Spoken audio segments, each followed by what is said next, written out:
Our body functions in several ways. However, it all comes together with the use of the signal box, which is the brain. Hence, once your brain is functional, you can operate well. Our guest today is a consultant physician, neurologist, and homeopath. A world-class consultant and trainer in brain management. He is a member of Neuroleadership Institute, where he has been exposed to the field of neuroleadership, and affiliate of the Educational Center of their main clinics, where he has received training in the brain and everyday behavior. My name is Edakwile, and I'm discussing with Dr. Abayomi Aiyesimoju, a neurologist.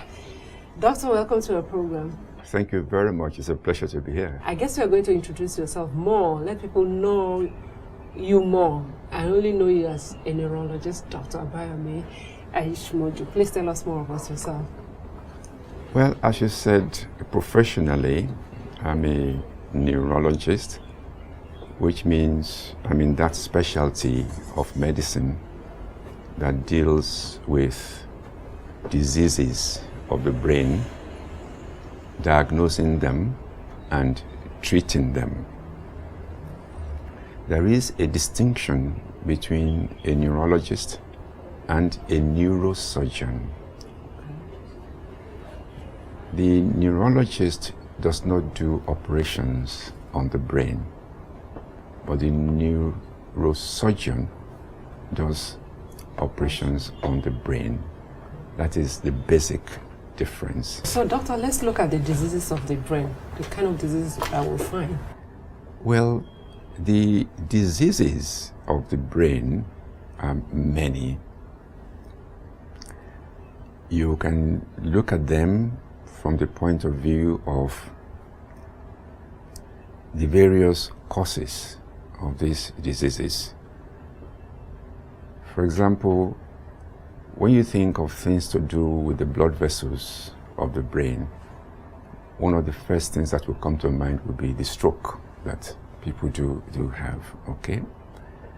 And then also a thing like Parkinson's disease would come in, because some of that is also due to vascular problems. Yes. You can even have disease of the brain from trauma.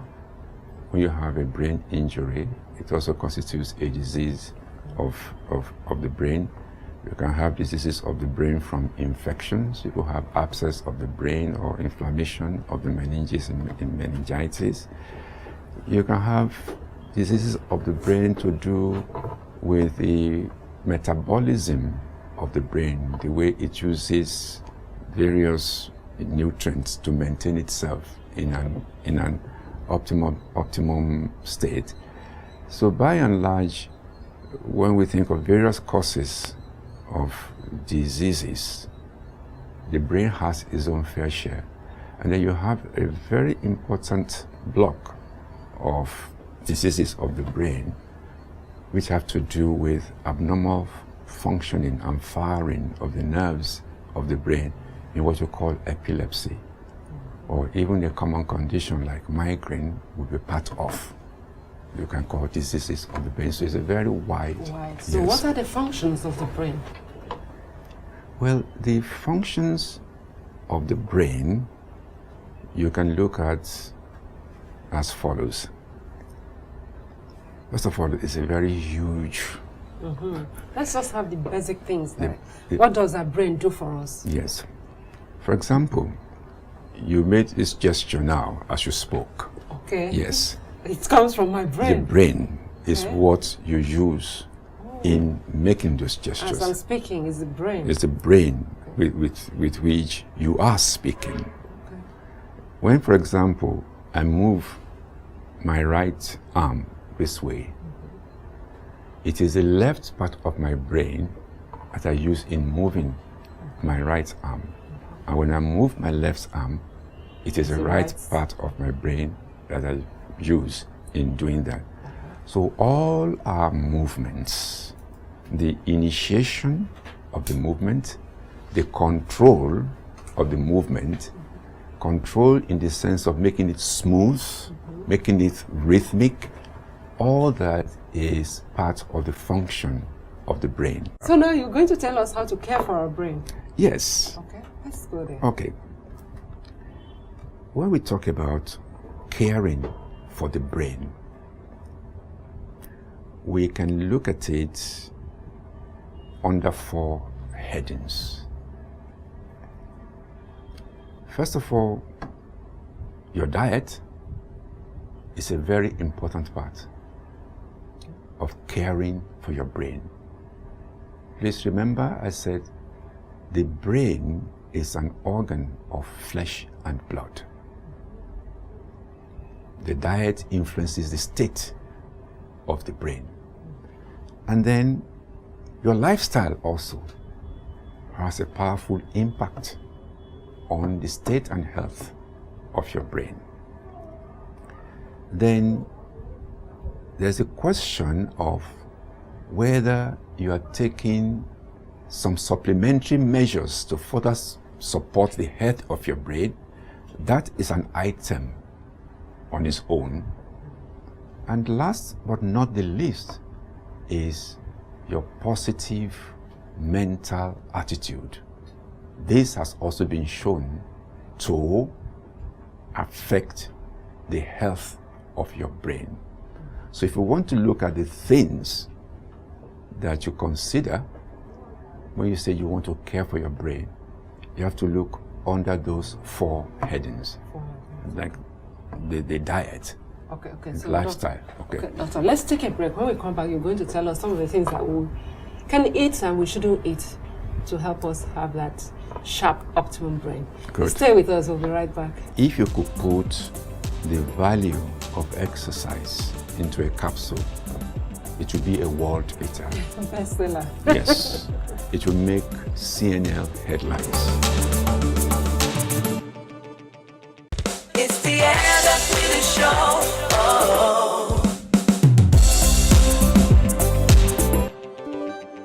Welcome back. If you're just joining us, we are discussing brain with Dr. Abayomi Aiyesimoju.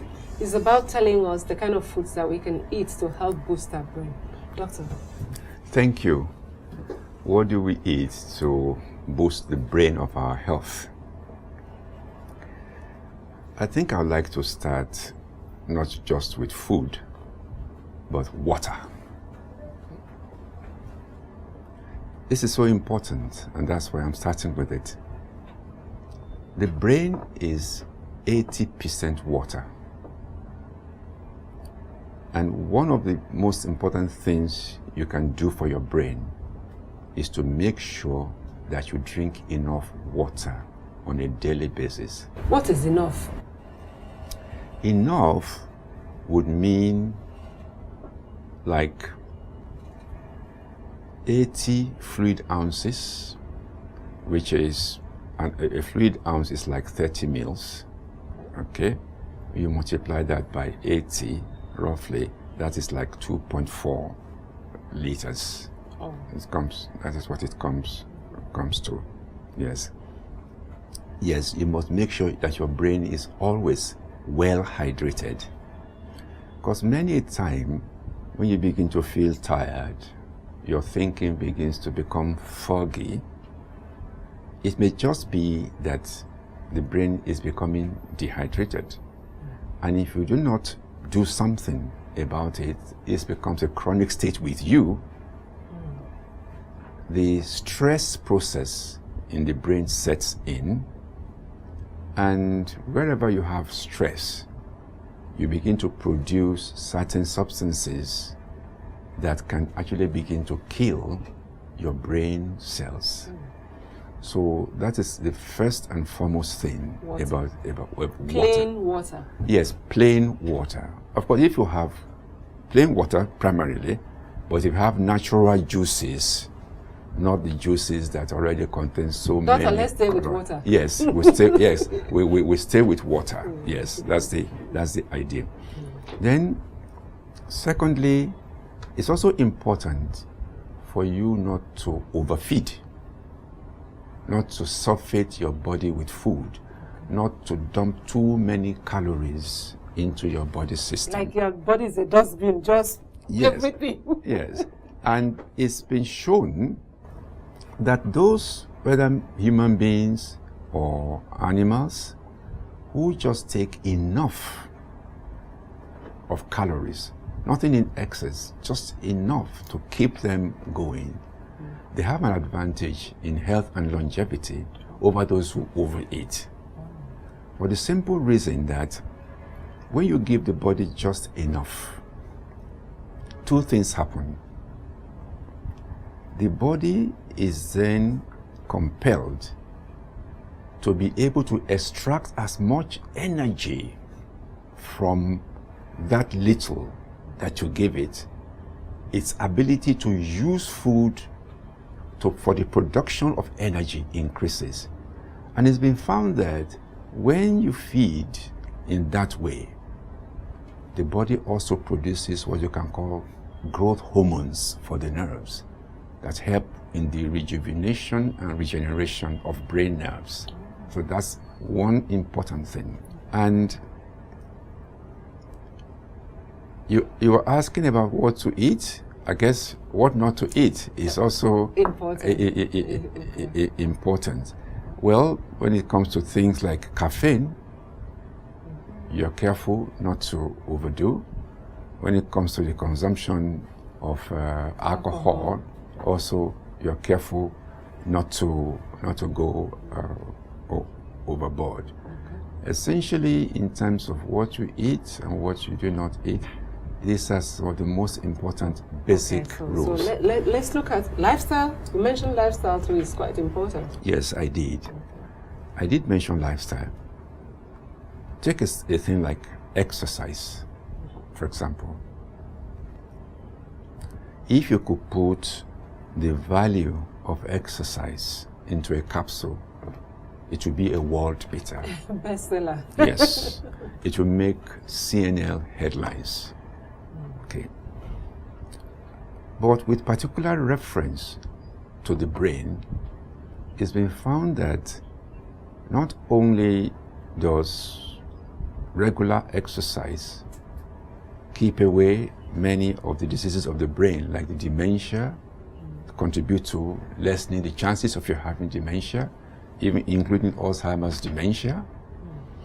But it's been found that exercise itself brings about the production of what you can call the growth hormones for nerves, which means that when you undergo a lot of stress and there's damage to your nerves as a consequence of that, if you do exercise, you are in a better position to regenerate whatever nerves have been damaged. Okay. Then having enough sleep is also very important. It's being shown more and more for it to be the case that really we should do some 7 to 8 hours of sleep every day. Because it is when you sleep, for example, that your brain rejuvenates itself primarily. Rest. This is one of the most important reasons why you should have enough sleep. And the way it does that is again that when you sleep, the hormones that act for regeneration, they act better when you are at rest, when there's not so much cortisol that you turn out in your daytime activity. Okay. Then another very important thing about lifestyle is that you should try and maintain healthy social connections. Yes, your social network Must be healthy. Yes, your social network is important, and the more of healthy social connections you have, relatively speaking, the better for your brain. Why are some people more intelligent than some people? Well, some people are more intelligent than some people. First of all, there's a genetic aspect, which without any doubt. But then a lot also depends on exposure, the environment in which you grow. it's been found that those who grow up in environments where their brains are exposed to very rich variety of stimuli, they tend to be more intelligent as a consequence of that. Which brings us back to what I said earlier on about the plasticity of the brain. The more the variety of experiences you're exposed to, the more patterns you generate in your brain, the greater the chances of your brain sprouting more nerve branches. All that will certainly contribute to your intelligence. We also have these things in our society that a child could be left-handed, but the parents sometimes force them to change to use the right. Does that affect them? Definitely. Definitely. The best thing is to let each child use whatever hand is natural. Please relate that to the left or right hand side Yes, of the brain. exactly. That's a very good question. Incidentally, in about 90% of people, when you take the overall picture, the speech center is on the left side. Okay. But when you have those who are left-handed, sometimes the speech center could still be on the left side, but it is much more common for them to have their speech center on the right side. Yes.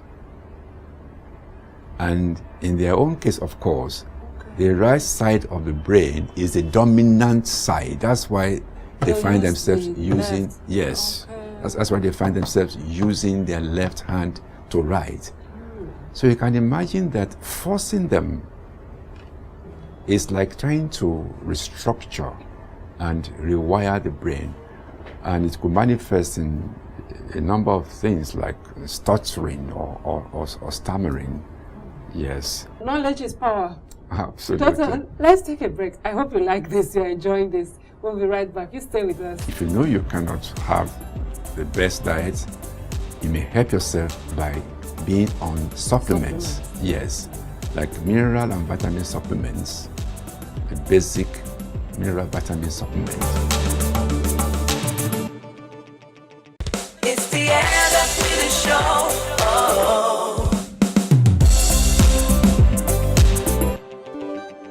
Welcome back. I'm still with Doctor, a neurologist. Doctor, please tell us how we can get the best out of our brain, to make our brain serve us properly. Because we tend to take care of our body very well. We neglect the brain. And brain is the main thing that if we don't have the good health, if we don't have the health of it, will not function. Please talk more about using the human angle of how important the brain is. Okay. Yes, you're quite right that we tend to neglect the brain. Most people now in the streets, they know something about cholesterol, they know something about how to be physically fit, they know something about weight management.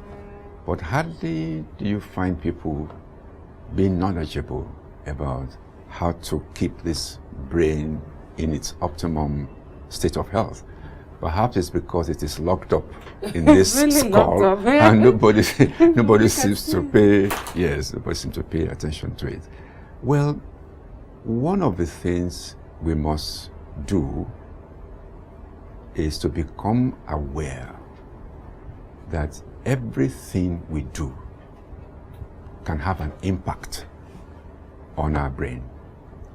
Everything we do can have an impact on our brain. We spoke about your diet. Definitely, just like with any organ in the body, your diet affects your brain. Okay. And the idea is for you to now try and follow those dietary rules which I indicated earlier on, if you really want a healthy brain. Then we also spoke about the kind of lifestyle that really enhances your brain health. Each one should become educated in this respect, keeping, for example, good social network, sleeping adequately, protecting your brain from trauma. In addition, you can now talk about supplementary measures. We know that our diet these days is not as good as we would like it to be, so that you may well help yourself. If you know you cannot have the best diet, you may help yourself by being on supplements. Yes, like mineral and vitamin supplements, the basic mineral vitamin supplement. And when you come to think of it, perhaps everybody should be on fish oil, because it's absolutely important for the brain. Vitamin D2 is proven to be quite vital, not only for the health of the brain, but the health of the entire body in general. And the brain is known to be very plastic. The brain you and I brought to this recording will not be the brains with which we shall live. This experience of these minutes of the interview and exchange would have changed our brains, because everything we've said, everything we've heard is actually mapped out in the brain. And so different experiences map out different patterns in the brain. And that is why it's important for us to use our brains in such a way as to promote the health of the brain. One of the things we should do is not to just continue doing the same routine things in the same way every day. Vary your experiences. Learn new things. Take up a new language. Take up the use of a new software that you're not aware of. If you're used to reading just one particular magazine, try reading other magazines. Read books that are different from what you say you like and along which line you've kept. So variety has a way of making your brain sprout new cells and forming new patterns. And the more of these patterns that you form, the more of what we call your brain reserve increases, which will stand you in good stead even as you grow older. If for example, you want to enhance your pattern recognition ability. So what do you mean by pattern recognition? Yes, like when you do jigsaw, for example. Okay. When you want to do a jigsaw puzzle, you have to be able to know how one thing fits into the other to give you an overall picture. That would be a very good exercise for somebody who wants to strengthen the right side of the brain. Thank you so much, Doctor. Thank you. I appreciate this informative episode. Thank you very much. Thank you. Hope you really enjoyed this episode. You stay with us, we'll be right back.